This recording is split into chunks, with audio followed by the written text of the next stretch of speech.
All right. Hello, everyone. Welcome to another live recording of the Managing Partners Podcast. I'm Kevin Daisy, and I'm your host, also the founder of Array Digital, where we help law firms grow through digital marketing.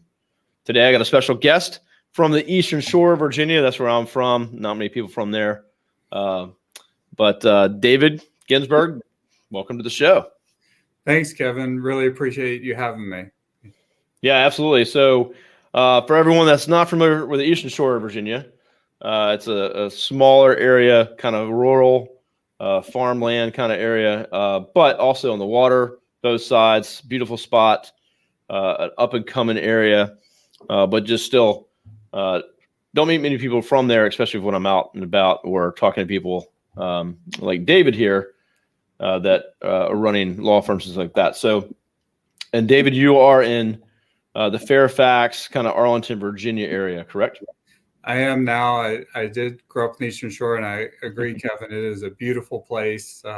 Not nearly as many people as there are in Fairfax, and I've been up in Northern Virginia for about the last 25 years. Excellent. Well, that's you got out. So that's what most people would tell me if they're like, yeah, you got away. So, but no, now I love it. I love to go back there. I have a vacation house there, and I might be up there this weekend after this recording. So, well, let's talk a little bit about you. Of course, that's why we're here. So, just love always to hear, your story, your background. Obviously from the Eastern Shore, but there was some moment where you decided that you're going to be an attorney. You're going to go to law school. So, what was that like for you, and what's that story like? Sure. So just a little bit of background. I left the Eastern Shore and I went to the University of Virginia. And my focus at Virginia was in business, finance, and marketing.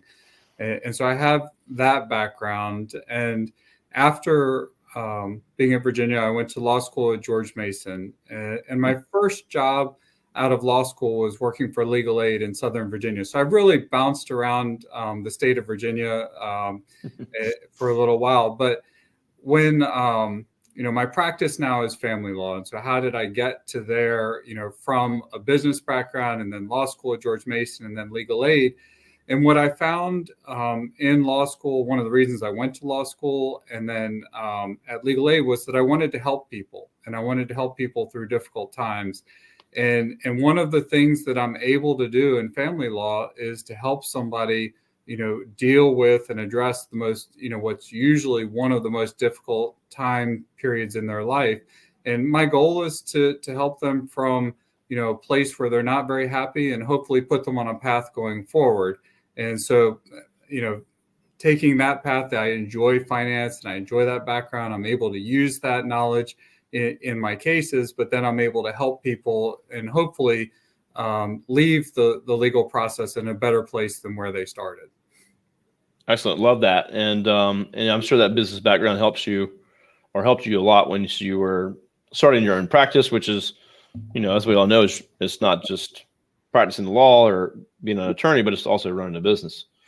It is. And I really enjoy the business side of it at this point in my career as much as the legal side of it. And for the last 10 years or so, a law school classmate and I, Bobby Fazy, we teach law practice management at George Mason University. And we've written a book on the topic, how successful law firms really work. And at the bottom of the screen here for everyone too, just so you can see the title, you can search it. It's on the Bar site, if the link below there.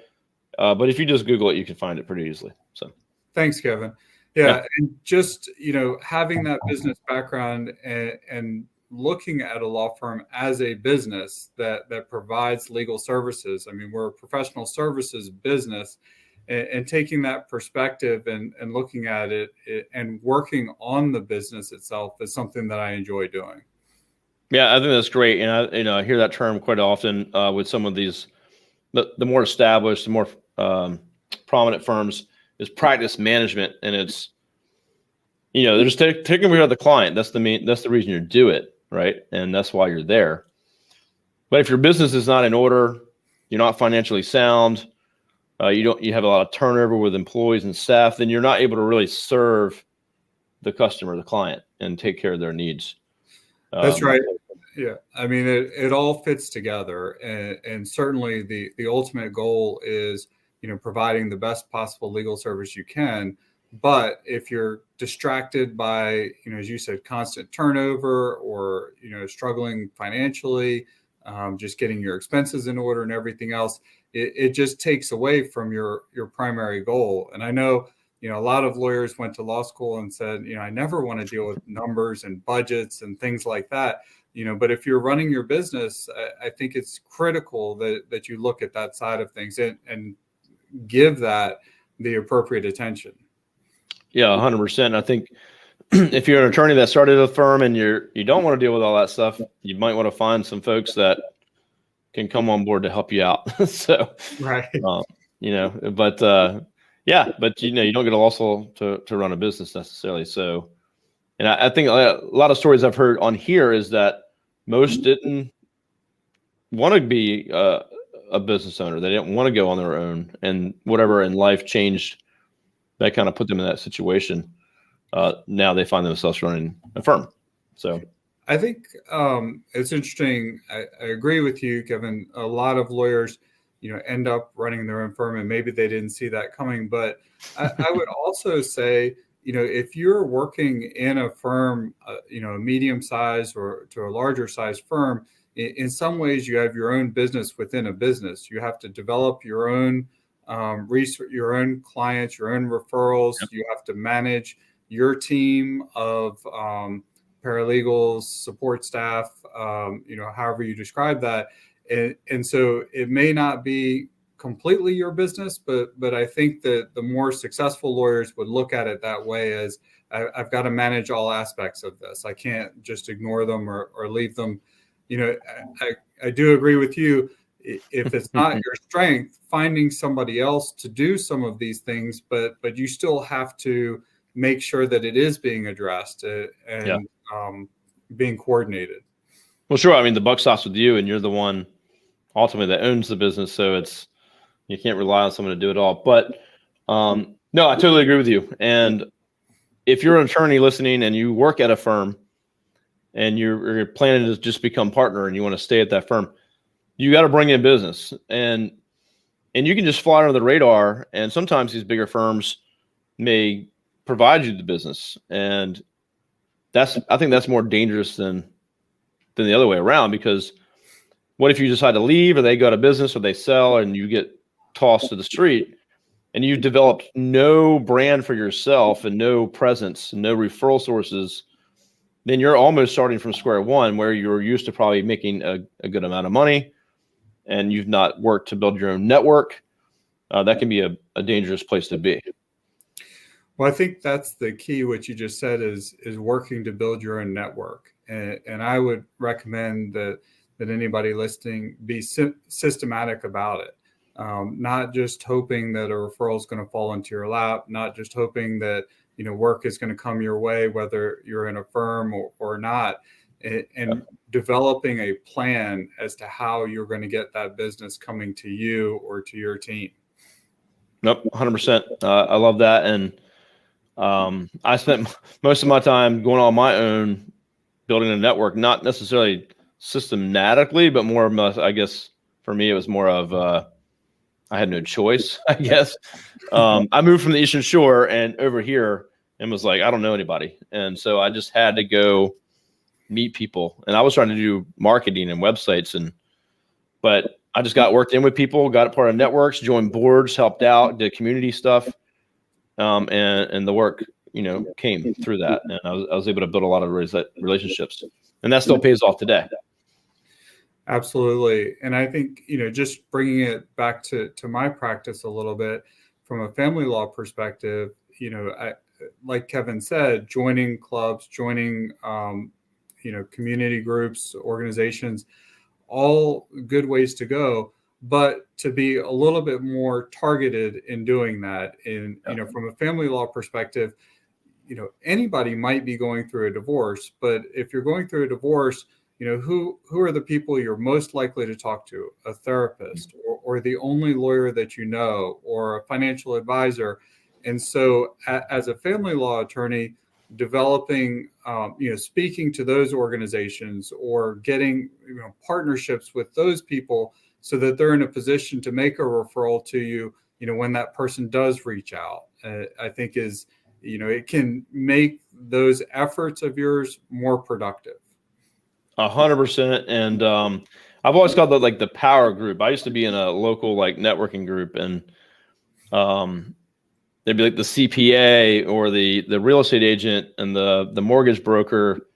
There were some of these folks, they were power groups. They all could, work together to get the referrals they're looking for. And some people are just like your lawyer, your CPA, whatever. They can make certain recommendations, and I think certain people trust them because they're trusted advisors to go, hey, do you know anyone that can help me with this? And I think that's important to find that power group of your own, or create that if you want to. Reach out to folks, talk to them, and say, hey, I'm happy to help you with any referrals you're looking for. What would they be? Here's what I'm looking for, and have those conversations.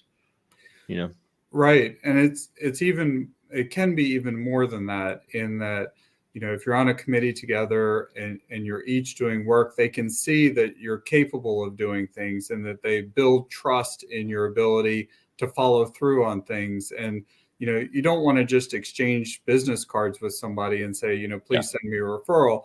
You want to develop a partnership. What kind of clients do you need, or do you want? What referrals would be helpful? These are the ones that would be helpful for me, and sort of build almost a partnership with these referral sources as much as you can, because then it's not just, I know this lawyer, it's, let me tell you about this lawyer, and let me tell you why this is the person that you should be working with. 100%. I think, and anyone listening to, when I join, boards or be part of organizations, this is not an overnight thing. This is not like, oh, Kevin just joined the board, let's send him a bunch of referrals. It's literally months, years, potentially, when you've proven yourself trustworthy enough for people to put their name on the line. And so, you have to be genuine about it. You have to, work at it, and you have to show that you can produce a good product or service in order for them to actually probably refer you. So it's not something you can kind of like sneak in and just start getting referrals. You have to put in the work and the effort to make it happen. So totally agree. It is a long-term investment, and, but it does build over time. Once you get that first referral from that person, and they hear back that, hey, when I referred, to this person, it went well, they'll be more confident in making referrals, and the people that you've done a good job for, it just builds on top of each other. But it is a long-term investment. 100%. Well, I forgot to put your website up. To anyone listening or following the show right now, the website address is at the bottom. It's cgglawyers.com. So that's cgglawyers.com if you're listening. You can go check out David's website, see what they're all about, what areas they cover. I always encourage referral partners on the show. There's a lot of attorneys that listen in. We've had lots of attorneys as guests, over 200 in the last year. Connect with each other, refer each other, just talk to each other, even if it's just to help grow your own businesses or have questions. But go check out David's website there, connect with him on that. So we kind of mentioned community stuff and some of the things that you guys have you've done well. I want to mention your golf tournament that you have, and I looked it up on your website. It looks like the 21st annual, so there's something you've been doing for quite a while. But tell us a little bit about that, how that's been, and then let folks know about it. So if they're in the local area, maybe they can participate. Well, thanks. Certainly our firm, Cooper Ginsberg Gray, one of our goals is to be a good member of the community. And, one of the things that we encourage our lawyers to do is to participate. One of my partners is on a board of a mental health organization. I'm on the board of Shelter House, a homeless and domestic violence shelter organization. And, so years ago, I, growing up on the Eastern Shore, played some golf, worked in a pro shop. And, when I worked at Legal Aid, I, one of my responsibilities was to go meet with abused women at a domestic violence shelter every couple of weeks. And I always wanted to help in some way. And when I moved to Northern Virginia, at the beginning, I wasn't able to do as much pro bono work as I would have liked. And so one thing I did was, well, I know a little bit about setting up golf tournaments. I will start one, and all of the benefits will go to the local domestic violence shelter. So we've done it for 21 years. We've raised over $650,000. We do it every fall. And, we have a great group of golfers, that we interact with, sponsors, other businesses, other law firms that participate, and really, not only raising money, but building awareness around this issue, which is something that, we hold very close and feel is something that needs much more attention. Excellent. Well, that's awesome that you're doing that. And, you've been, 21 years into it. I saw that you guys had maybe some setbacks for COVID, and you were back this year, is what I saw. I read on your website. So plans is on this year, I assume, back to normal. We're back to normal. Last year we were back in person. This year, October 3rd, we're going to be out at Bull Run Golf Tournament. But contact us through the website if you're interested in playing, and we'd love to have you. Or if you're interested in sponsoring or just getting some more information about it.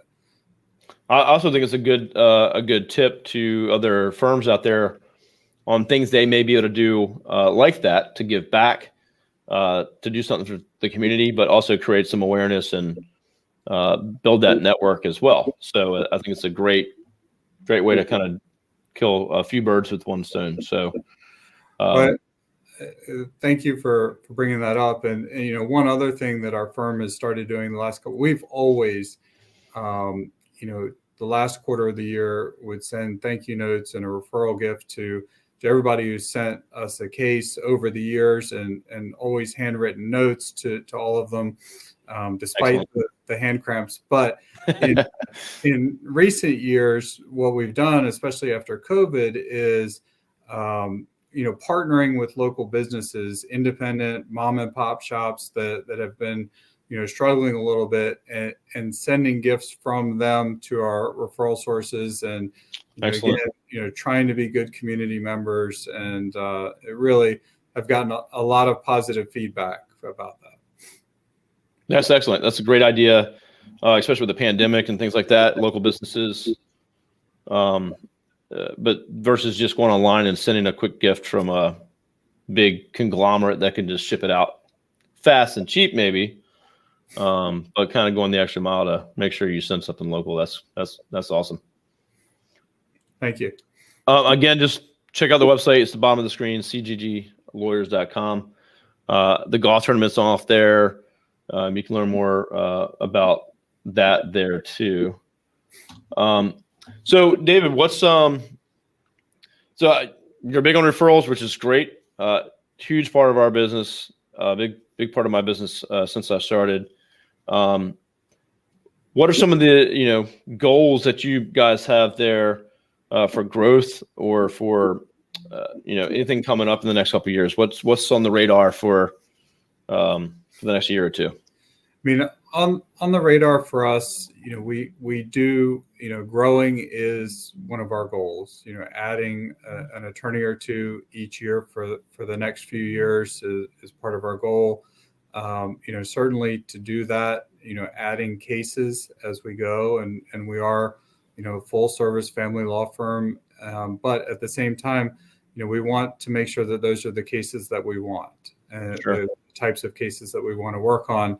And that is in looking at, we track the numbers pretty closely in terms of cases that are coming in, where they're coming from, and working on increasing the number of cases in the areas that we've found to be most productive. Excellent. I mean, that's great. You got to be selective, might be the right word, but you got to be able to do the cases that you're good at and that you want, and you can run your business off of. while still helping people.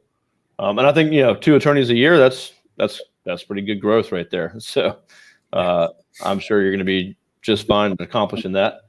But yeah, those are great goals to have. Now, as far as the areas that you serve up there in Northern Virginia, kind of what's your sweet spot? Is there certain areas that you won't go into? Do you go into DC?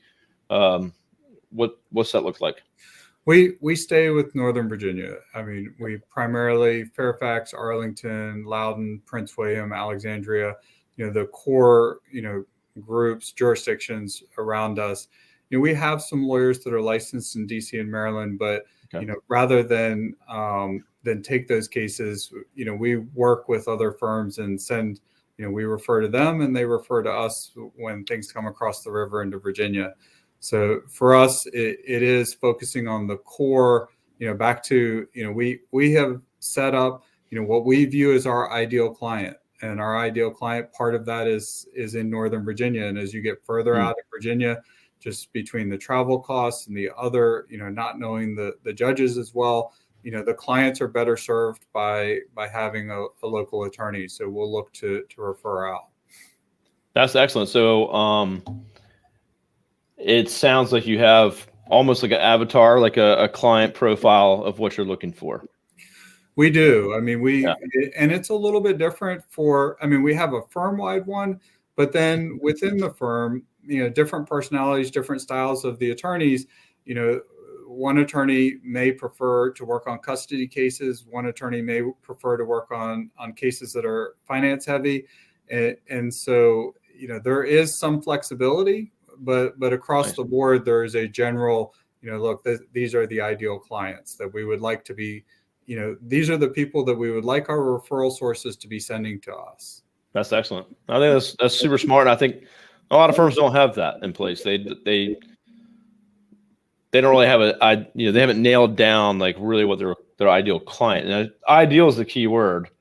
There is flexibility, there's exceptions. But if you have your ideal in mind, everything you write, your website content, the letters that you write, the gifts that you send, everything is a little bit easier to control. At least so you do your best job at attracting those and appealing to those ideal customers. Not that you're always going to get the ideal customer. We can always have that goal. You can always have the goal. It's not going to happen though. Right. Well, I love what you're doing with how you're running your business, but still helping people and focusing on community and building referrals. I'm interested in the book you wrote myself, and it's funny because I read law firm books, like how to manage law firms, how to build law firms. I don't run a law firm, but I run a business, and a lot of it's, I can apply a lot of those things that I learn. And also, our clients are law firms, so the better I understand how your business runs, the better I can serve my clients. So how do successful law firms really work? You can Google that, look it up, and I think you can purchase it off the American Bar website, I think. Yes, and it should be on Amazon as well. Okay. Certainly a lot of crossover, like you said, Kevin. And the book is set up to be, there's 21 chapters, and at the end of each chapter, there's some questions. But the idea is, if you go chapter by chapter and answer those questions, you will build a business plan for your law firm. And so it kind of walks you through step by step. And that's something that we've always had as a business plan, that every couple of years we review and overhaul. We tweak it every year, but we hear so many times that law firms that don't have a business plan and don't have these things written out.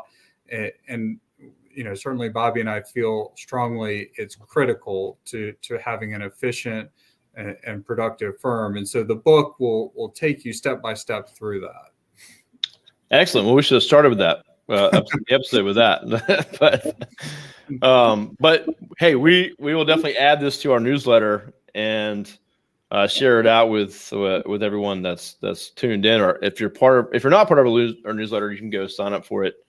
I'll share that in just a second. Actually, if you go to arraylaw.com/podcast, for one, this episode with David and all the others are there. but there's definitely an area that you can sign up for the newsletter. But we'll add David's book to the newsletter. It's going to be a recommended book to manage your law firm. So we'll get that shouted up there. So, well, I love it. I'm going to go check it out myself and add it to my list of books to check out. So, excellent. Well, thank you, David. Yes, sir. Anything else you'd like to add before we go? I think we've covered everything that we can in the short time that we have. I really appreciate you having me. No, I appreciate you coming on, and I think you had a lot of good things to share. You're running your business like a business, which it is. But again, still focusing on the things that matter, and helping the clients out. So a lot of lessons learned here, I think. Have your ideal customer defined. And I like, even though that, not just that, but you also have kind of profiled your attorneys and how they work with people and what they like, and, aligning the clients with the right attorney is very important. So I think that's even a step further than most would take. So it makes a ton of sense. All right. Well, thank you, Kevin. Absolutely. All right. Well, everyone, again, go to arraylaw.com/podcast to check this out. Along with others, you can sort by city, or actually, you can sort by state or practice area or both. So if you wanted to find family law or divorce attorneys in Virginia, say, that's how you'd find David's episode very quickly. But you might also see another couple dozen of Virginia divorce attorneys around that you might want to connect with, listen to their episodes and see what they had to say. So feel free to go search those and hopefully get some help out of it. If you need help, any kind of marketing, websites, SEO, more cases, that's what we do, arraylaw.com. We're exclusively work with lawyers, and happy to talk to you, or at least answer any questions you have if you have any. So without that, thank you so much, David. Great talking to you. You can stay on with me for a few minutes. We'll talk backstage. Everyone else, have a great day.